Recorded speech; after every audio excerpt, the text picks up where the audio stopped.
And then the word says, kama, which is a fascinating point because it's a just like, kama.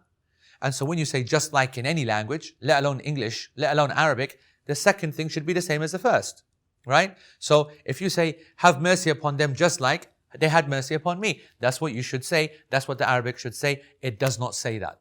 It says, kama rabbayani saghira, like they brought me up when I was young, like they cultivated me when I was young, like they nurtured me when I was young. Whatever translation you give to rabbayani, okay, it's not mercy. It's not the same. So Allah is making a statement, Allah changed the word, therefore He wants your focus on it. And that's what we're going to give it. Why did Allah subhanahu wa ta'ala change the verb? Why did Allah subhanahu wa ta'ala equate between two verbs that should be the same, but they are different?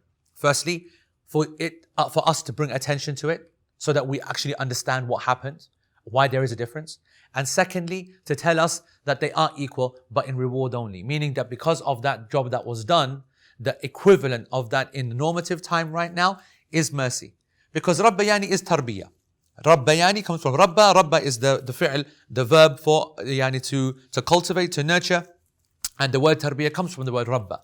And it's not possible to bring up and nurture and cultivate like a seedling or a sapling or something very, very special to an elder. The elder's done. It's finished. They're cooked. They're ripened. There's nothing else I need to suddenly spread out. They don't need your help. They don't need your finances. They need your mercy. They need your softness. They need your gentleness. They need your patience. They don't need all the things that a child needs or a baby needs or something that's small. And I think that it will make sense when I go a little bit into understanding this word. You see, not only has Allah subhanahu wa ta'ala chosen a verb that He wants us to go to just look at more and study, but it's actually one of those rare verbs in the Quran that has an incredibly rich tradition in its meaning. So we might struggle with certain words, but you won't with Rabba. Because Rabba has been used extensively in Jahiliyyah, in poetry, by the Arabs in their literary presentations. And it means to bring up. We get that. It means to help grow. You should understand that when we always hear the word tarbiyah or tarbiyat. Yani what does it mean? The person who gives tarbiyah, which is this process of cultivation and nurturing and helping to grow, right? The person who does it is called the murabbi, the one who nurtures. The murabba is the one who is nurtured. All right? In this case, it's the child, the murabba. The process is called tarbiyah. And all of this comes from the word rabba. All right.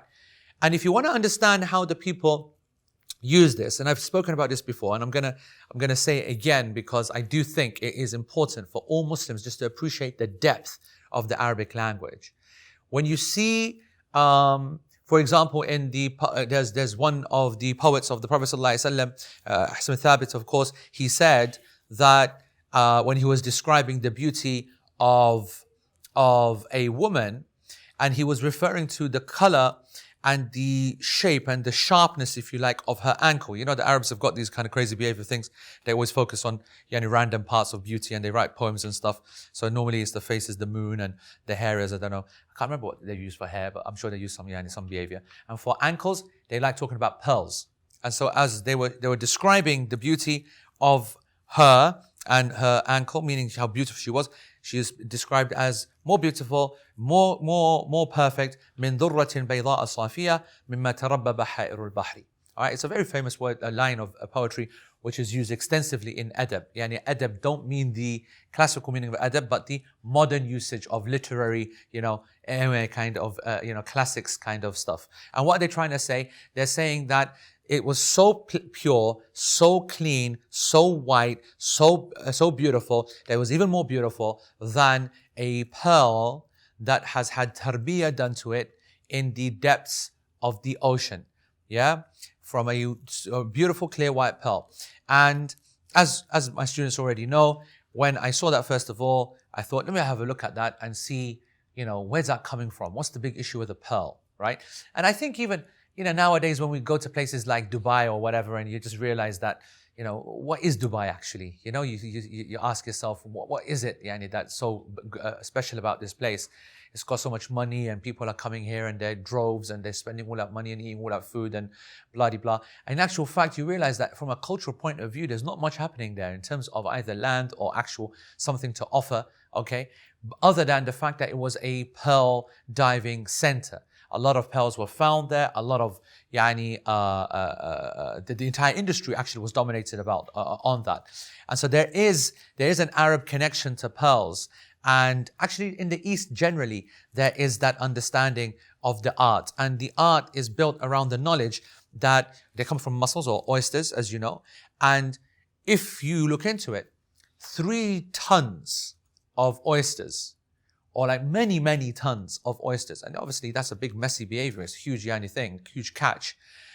From such a catch, you expect to get 3 or 4 proper pearls. And pearls are of 2 types, those which grow in fresh water and in salt water. And the freshwater one, because its mineral content is obviously going to be less, because there's less salt, right? Freshwater, salt water, obviously.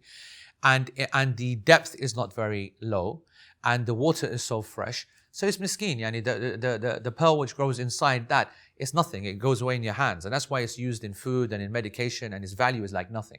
And the Chinese market, for example, they buy that in their hundreds and millions. There's loads of them. And it's actually nice to know the comparison, because that could now be normal schooling, okay? Normal public school you chuck all the kids in, right? Whereas the proper tarbiyah is the saltwater one. And the saltwater one, what's it benefiting from? An incredible depth, much, much deeper. A different type of oyster and mussel, which structure, of course, has been made in a very specific way to allow the water to flow through at a certain angle, and not just one angle, because it's open at all sides and so different angles. And the current, of course, which is controlled by the various physical factors in terms of the tide and gravity and all the rest of it, that is creating a certain swirl and flow and speed, which is acting on the depth at that time, calcifying or ossifying or whatever the correct word is, there's fragments of minerals that are in the water already, which is already very mineral rich, already very salt heavy, and it's being compacted under pressure, made to become very, very tight, becomes very, very strong because of the pressure of the depth of the ocean, and then it's being buffeted. It's being buffeted by the flow of the water, the temperature of the water, the graininess of the water from every single angle. It's producing a pearl which is incredibly strong, incredibly translucent, incredibly beautiful, and very, very smooth. And you're only finding 3 or 4 out of a huge catch, which makes it incredibly valuable. The key factor that I haven't mentioned is time. Expect 3 to 6 years to have this happening before one pearl comes out. And so no wonder that when that pearl is caught and they find it, it's a jackpot, because that is a lifetime's worth of pay after effectively 5, 6 years of waiting, patience, and allowing the process to take place. What's a big difference between the fresh water and the salt water? You've seen that in the process, but in real terms, what was the difference? Lots of time, lots of patience, no rushing the process. You can't rush it. You can't just do some farming method. You do artificial farming methods, which they do for fish, which they do for pearls, which they do for all these kind of things. The quality is not the same. It's that like when you, and obviously the example that we're going to give is when you franchise out your education or the franchising out of the looking after your child to someone else, it's not going to have the same power because of the intellectual and emotional investment that you are going to give into your own child or the product that you're trying to bring up. And so here, when you look at what the Arabs chose to describe the process of salt water, proper expensive pearls being produced, they called it Tarbiyah.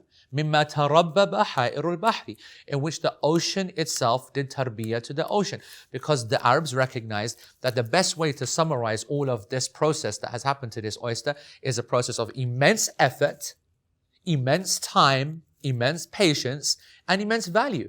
We're not looking for numbers here. This is obviously not about quantity. It's pure quality that's being focused on.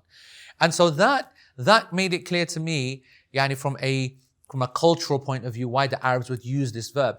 And I give the example, my own personal example, which I do want to share again, especially for viewers online who would miss out on something which is so obvious, but we miss it every single day. When I moved into my house, I had this neighbor, she comes round, she's an old white lady, 70, 80 years old. She's like, right, okay, there's where this is, there's where that is, shops open like that, blah.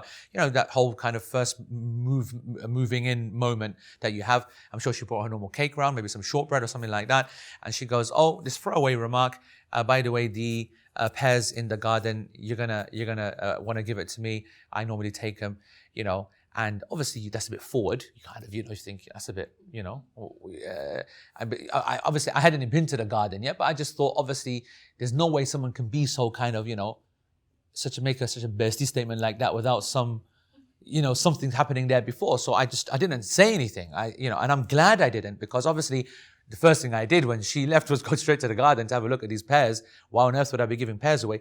Obviously, when I see the pears, useless, disaster, hard rocks, green, completely, inedible, I thought, right, that's obviously why, because there was nothing that I was going to do. They'd be chucked away. So I got the kids, we all gathered them together, took a whole, carrier bag of pears, dropped them off to her house. She was, non-fussed. Is that, thanks very much, see you later, bye. All right. And then we pick up the story literally 9 months later, 8 months later, something like that. I'm in my library and I get a knock on the door. It's Jean. And she goes, hey, just wanted to, show you something. And she comes, I said, yeah, come in. And then she brings me one of those nice, jars with a nice old school kind of, red and white. I think we said yesterday, mason jars or something? Masonry, whatever. Mason jar, like the old kind of white style, old cottage kind of behavior, whatever, any white stereotype you can add to it, all of that, yeah? And I thought, yep, I have that. So I looked at it. It looked kind of jammy, kind of, but it had its kind of color-ish, kind of brown, kind of whatever. So I said, okay. I said, is that jam? And she looks at me, this like kind of school teacher kind of way. She goes, preserve, like that.